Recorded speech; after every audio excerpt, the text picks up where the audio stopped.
గోమూత్రం గురించి ఇప్పటికీ కూడా భారతదేశంలో కొంతమంది మూర్ఖులు వాదిస్తుంటారు గోమూత్రంలో ఏమీ లేదని. కానీ అది ప్రపంచ దేశాల్లోనే సైంటిఫిక్‌గా నిరూపితమైంది. గోమూత్రానికి బ్యాక్టీరియాని, చెడు బ్యాక్టీరియాని నయం చేసేటటువంటి గుణం ఉందని. మంచి బ్యాక్టీరియా ఉందని కూడా ప్రపంచ దేశాలు చాలా శాస్త్రవేత్తలైతే నిరూపించారు. కాపోతే ఇక్కడ ఉన్నటువంటి మూర్ఖులు కొంతమంది వాదిస్తూ ఉంటారు.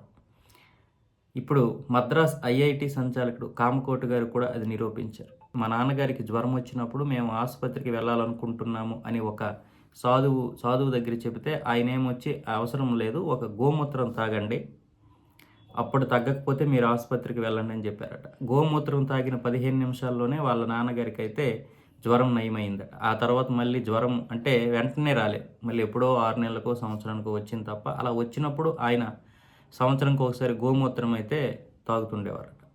జ్వరం వచ్చినా రాకపోయినా అప్పుడప్పుడు గోమూత్రం తాగండి, మీ లోపల ఉన్నటువంటి చెడు బ్యాక్టీరియా అంతా పోతుందని చెప్పడంతో అప్పుడప్పుడు వాళ్ళు గోమూత్రం తాగుతుండేవారు. అయితే గోమూత్రం అంటే ఇప్పుడు మనం పెంచుకుంటున్నటువంటి ఈ జెర్సీ ఆవులు కాదు, దేశీ ఆవులని ఉంటాయి మనకి. మన దగ్గర ఇక్కడ మన తెలంగాణ, ఆంధ్ర, తమిళనాడులో ఒక రకమైనటువంటి ఆవులు ఉంటాయి. గుజరాత్ అటు ప్రాంతాలు, రాజస్థాన్లో గిరి ఆవులని ఒకటి ఉంటాయి. అవి ఇటు ఎండకి తట్టుకోలేవు, కొంచెం వాటికి కూల్ ఉండాలి, ఆ ప్రాంతానికి అలవాటు పడినవి. ఇవి దేశీ ఆవులు. ఈ దేశీ ఆవులకు మాత్రమే ఆ పవర్ ఉంటుంది. అంతేగాని మనం ఏదో ఈ జెర్సీ ఆవులు మూత్రం తాగడము, జెర్సీ ఆవులు గృహప్రవేశానికి తీసుకెళ్ళడము, జెర్సీ ఆవులు ముట్టుకోవడం అని మనం చేస్తాము. అది కాదు.